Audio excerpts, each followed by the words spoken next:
In the span of 3 heartbeats, a magnificent wild stallion would make a choice that defied every survival instinct evolution had given him.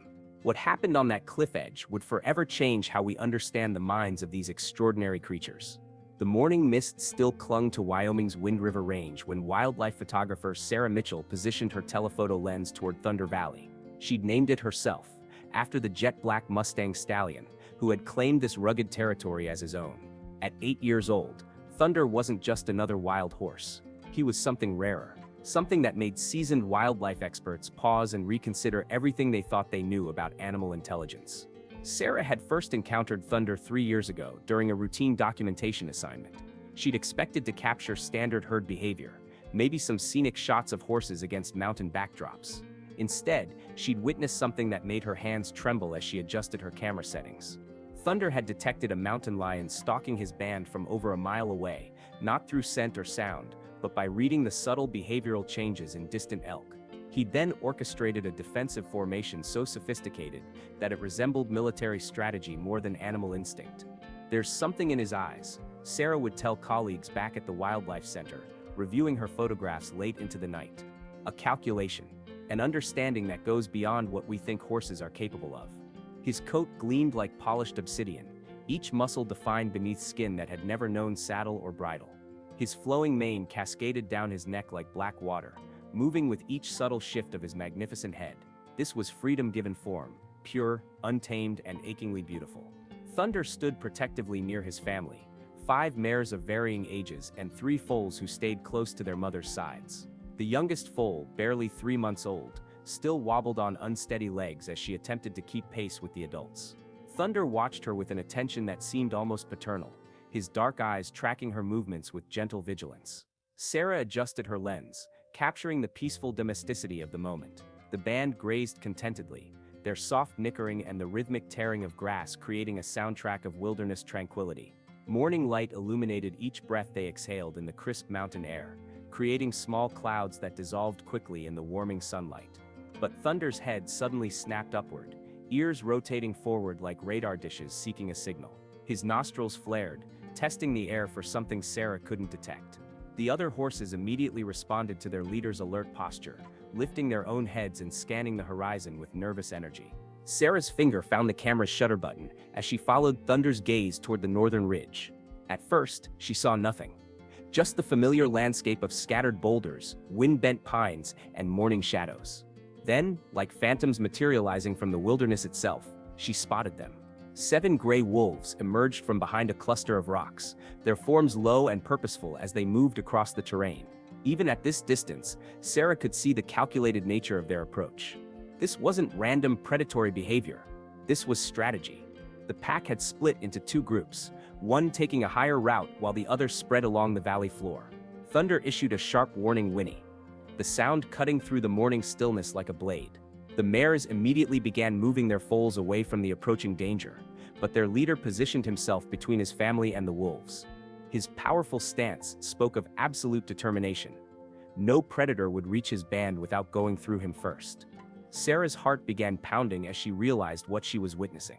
The wolves weren't targeting the vulnerable foals as would be typical. Instead, they were executing something far more sophisticated, a coordinated effort to isolate Thunder himself.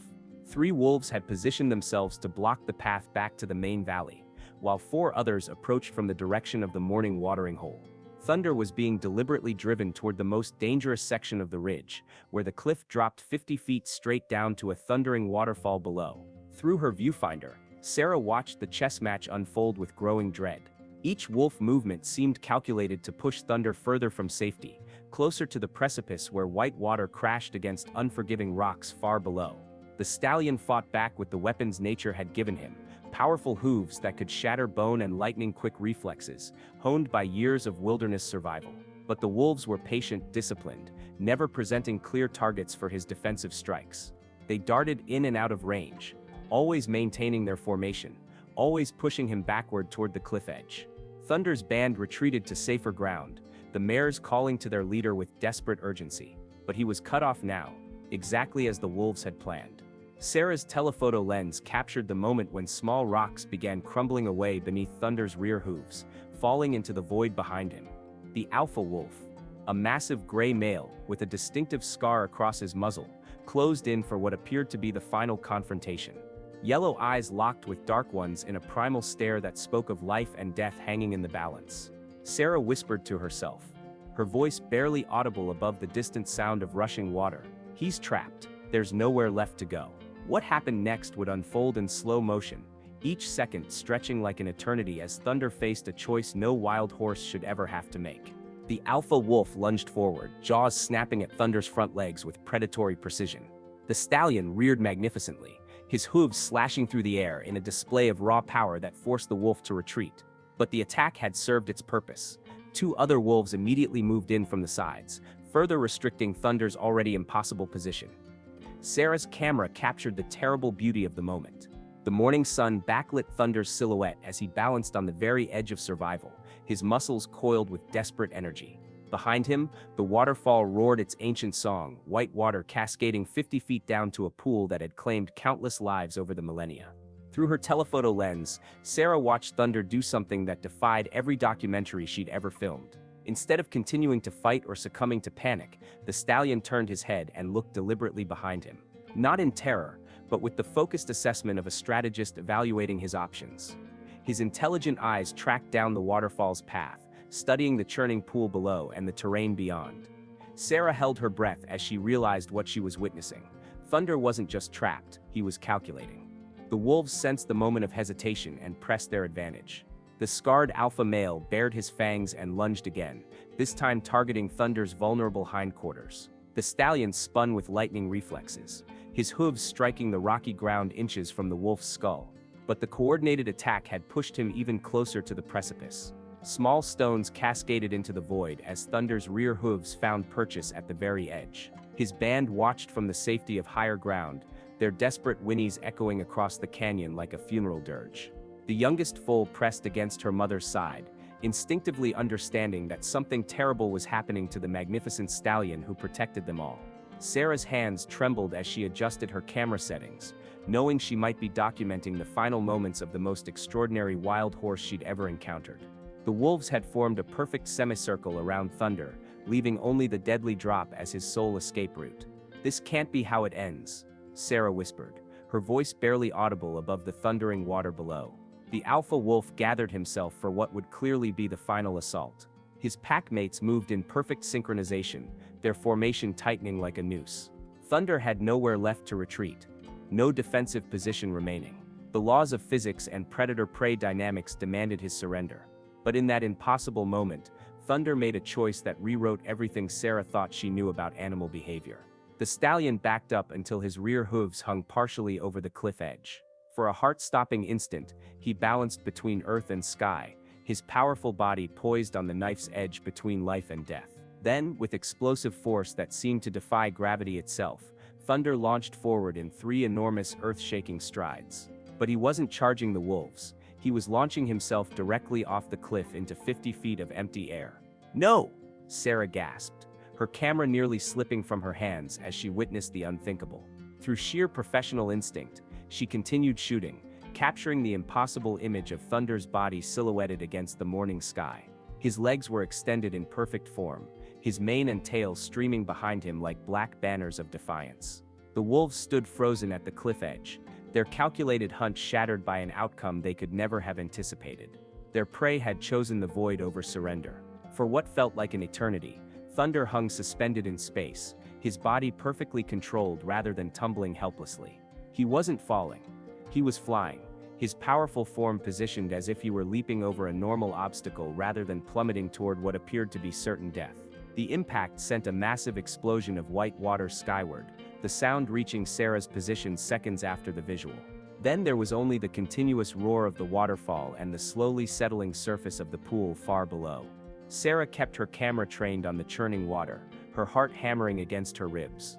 The wolves paced nervously at the cliff edge, their perfect ambush destroyed by an act of courage so extraordinary it seemed to belong in legend rather than reality. Seconds stretched into what felt like hours. The wolves began to disperse, some remaining to watch the water while others started down the winding trail that led to the base of the falls. They clearly expected to find either a drowned horse or at minimum an injured one they could easily finish off. But as 30 seconds passed with no sign of movement in the turbulent pool, even Sarah began to accept the inevitable. No horse could survive such a fall. Even if Thunder had somehow survived the impact, the churning water would disorient him, and his heavy muscular body would drag him down into the depths. Then, at the far edge of the pool, where the current was gentlest, the water's surface broke. First, a black muzzle appeared. Then Thunder's entire magnificent head emerged, water streaming from his mane as he took a desperate, life-giving breath. He was alive, impossibly, miraculously alive. But survival of the fall was only the beginning of Thunder's ordeal. What happened next would test every ounce of strength, intelligence, and will that the magnificent stallion possessed. Horses are not natural swimmers. Their heavy, muscular bodies aren't designed for buoyancy, and a panicked horse in water often drowns within minutes. Thunder had just experienced a traumatic 50-foot fall that should have left him stunned, disoriented, and helpless in the churning pool. Yet what Sarah witnessed through her telephoto lens defied every law of animal behavior she'd ever studied. Rather than thrashing in panic or swimming aimlessly toward the nearest shore, Thunder moved with devastating purpose. Those intelligent dark eyes immediately scanned the shoreline, taking in the tactical situation with the same calculating precision he'd shown on the cliff edge. He could see the first wolves already bounding down the trail toward the pool, their yellow eyes fixed on the water where their prey struggled to survive.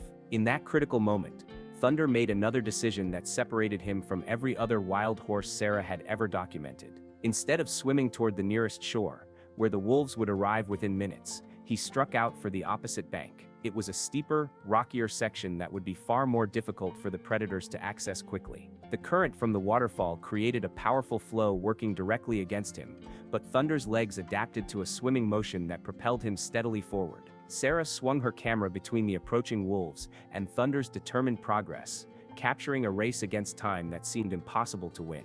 "Come on," Sarah whispered, her voice thick with emotion as she watched the stallion fight through the churning water. "You've come this far. Don't give up now."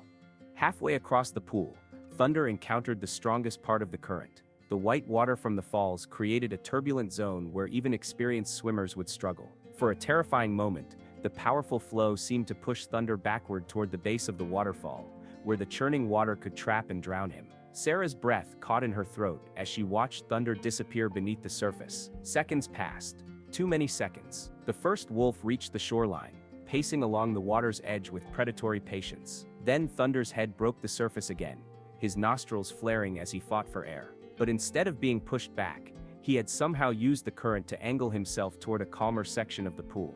His powerful strokes resumed with renewed determination, each movement bringing him closer to the rocky shore and safety. The lead wolf tested the water with one paw, then drew back. The pack was built for land pursuit, not aquatic hunting. They could only watch as their carefully orchestrated ambush unraveled stroke by stroke. Thunder's hooves finally found purchase on the rocky bottom of the pool's far side. With tremendous effort, the exhausted stallion pulled himself from the water, his black coat gleaming like polished stone as water cascaded from his powerful frame. He stood on the rocky shore, sides heaving with exertion, but remarkably showing no signs of serious injury from his impossible fall. The deep pool had cushioned his landing just enough to prevent catastrophic damage, a miracle of physics and fortune that had saved his life. But Thunder's ordeal wasn't over. The wolves gathered at the water's edge, frustrated but not defeated. They paced along the opposite bank, their intelligent eyes already calculating alternate routes around the pool. The hunt might be disrupted, but it wasn't finished. Sarah repositioned herself along the ridge, scrambling over loose rocks to maintain visual contact with the stallion. Through her lens, she could see Thunder's exhaustion in the slight tremor of his legs and his labored breathing. But his eyes, those remarkable, intelligent eyes, showed no defeat, only fierce determination. After allowing himself mere moments to recover, Thunder raised his magnificent head and issued a call that echoed through the canyon like a trumpet blast. The sound was pure power, pure defiance, a declaration that he was alive, unbroken, and unconquered. From the distance came an answering chorus of whinnies. His band had heard him and was responding, their voices carrying across the wilderness like a song of hope. The connection between Thunder and his family remained unbroken, their bond stronger than predators, stronger than seemingly impossible odds.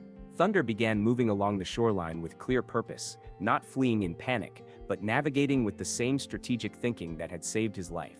He followed the water's edge to where the canyon walls were less steep, his keen eyes scanning for a path that would lead him away from the pool and back toward higher ground. The wolves had split their forces. Some followed parallel to Thunder on the opposite shore, while others melted back into the forest, clearly circling around to intercept his route back to the herd.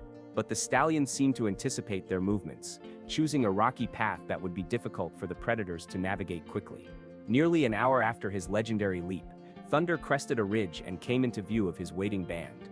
What Sarah captured through her telephoto lens brought tears to her eyes, a reunion that spoke to the deepest bonds of family and loyalty that exist in the wild.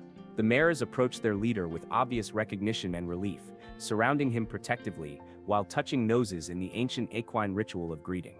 The foals pranced nervously at the edges of the group, their youthful energy barely contained by their mother's watchful presence. Despite his exhaustion and traumatic ordeal, Thunder immediately resumed his leadership role. He moved purposefully through his band, checking each member with gentle touches and soft nickering sounds.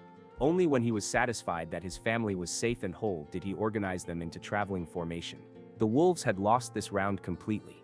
Within minutes, Thunder was leading his band away from the danger zone at a steady trot, occasionally looking back to ensure they weren't being followed. His route cleverly utilized open terrain, where approaching predators would be easily visible from a distance. Sarah captured her final frames of Act 3 as the black stallion moved across the landscape, his head held high despite his recent brush with death. The morning sun caught his still damp coat, creating an almost ethereal glow around his powerful form. It was the image of wild freedom triumphant, not just survival but victory achieved through intelligence, courage, and an unbreakable will to protect those he loved.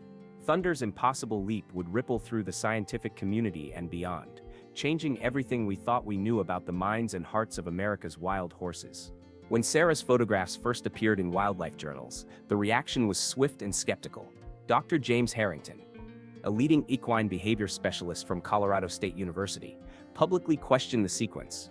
"Horses simply don't make these kinds of calculated decisions," he stated with academic certainty.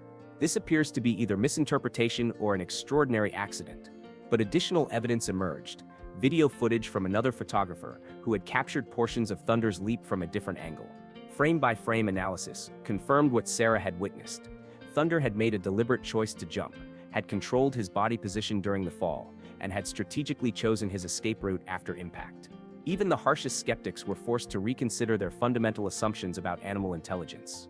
3 months later, Dr. Elizabeth Morgan established a research observation post overlooking Thunder's territory. What her team documented over the following year would revolutionize our understanding of wild horse cognition and behavior. The first breakthrough came when Thunder's band encountered another cliff edge during their seasonal migration. Instead of avoiding the dangerous area, the stallion led his entire family, including the vulnerable foals, directly to the overlook. Sarah watched through binoculars as the horses carefully approached the edge and seemed to study the terrain below, their behavior resembling what Dr. Morgan described as environmental mapping. But the truly extraordinary discovery came the following spring. One of Thunder's mares became separated from the group during a mountain lion encounter. Rather than taking the longer, safer route around a 10-foot waterfall to rejoin her family, the mare made a controlled leap into the pool below, successfully swimming to safety. "What we're witnessing is knowledge transfer," Dr. Morgan explained in her groundbreaking published findings. Thunder's survival strategy has been observed, understood, and adopted by other members of his band. This goes far beyond instinctive behavior. This is adaptive learning and strategic problem-solving at a level we've never documented in wild equines. The implications extended far beyond academic journals. Wildlife management policies began incorporating this new understanding of Mustang intelligence into conservation planning. Areas previously considered natural barriers that would contain wild horse populations were completely reassessed. Perhaps most significantly, Thunder's story sparked renewed public interest in protecting America's wild horses. His leap had created a powerful symbol of wild freedom and intelligence that resonated with people across the country and around the world. 5 years after that legendary morning, Sarah returned to Wind River Range for a follow-up documentary. Thunder was now 13, entering his senior years for a wild Mustang, but reports from local rangers confirmed he still led his band with the same intelligence and authority that had made him famous. What Sarah discovered upon her return exceeded all expectations. Thunder's band had grown to 17 members, an unusually large and successful family group in an environment where resources were limited and survival was never guaranteed. More remarkably, they had established a territory that incorporated both sides of the canyon, regularly crossing the same river that had nearly claimed their leader's life. With approval from wildlife authorities, Sarah established a photographic blind near one of their crossing points. On the third morning, she witnessed a scene that brought tears to her eyes and validated everything she had believed about Thunder's extraordinary nature. The stallion led his band to the river's edge where they stopped in precise formation. Two older mares positioned themselves downstream while Thunder walked along the bank, seemingly testing water depth and current strength with the expertise of an engineer. Only when he had selected the optimal crossing point did he lead his family into the water. The crossing itself displayed a level of strategic organization once thought impossible for horses. Stronger adults surrounded vulnerable foals, creating a living barrier against the current. Every movement was purposeful, coordinated, safe. This isn't just one exceptional horse anymore, Dr. Morgan observed during her continued research. It's an entire family group that has developed unique adaptive behaviors that give them significant survival advantages. They've turned what should be a barrier, water, into a strategic asset that helps them escape predators and access additional resources. Thunder's influence had spread even further. Other Mustang bands in the region had been observed watching and later mimicking his group's water crossing techniques. Even the local wolf packs had adapted their hunting strategies, rarely attempting to pursue Thunder's band near water features where the horses now held the tactical advantage. In her final photograph from that return trip, Sarah captured Thunder standing at the very same cliff edge where he had made his impossible choice years earlier. His coat still gleamed black in the sunlight, though his muzzle now showed the distinguished gray of advancing age. He gazed out over his expanded territory with those same intelligent eyes that had calculated that legendary leap. The wild stallion who had defied death had changed not just his own destiny, but had transformed scientific understanding of what animals are capable of learning, adapting, and teaching others. In choosing to leap toward an uncertain fate, rather than surrender to a certain one, Thunder had jumped into legend. But more than legend, he had proven something profound about the spirit that lives within all wild creatures: the capacity for courage, intelligence, and hope that refuses to accept defeat even when faced with impossible odds. Thunder's story reminds us that in the wildest places of our world, extraordinary minds are constantly at work, solving problems, protecting families, and finding ways to survive and thrive against all expectations. His leap was more than an act of desperation. It was a declaration that freedom, family, and the will to live are forces more powerful than any predator. In our modern world, where wilderness grows smaller each year, Thunder stands as a symbol of what we must protect and preserve. His intelligence, his courage, and his unbreakable spirit represent the wild heart of America itself, untamed, unbroken, and absolutely magnificent.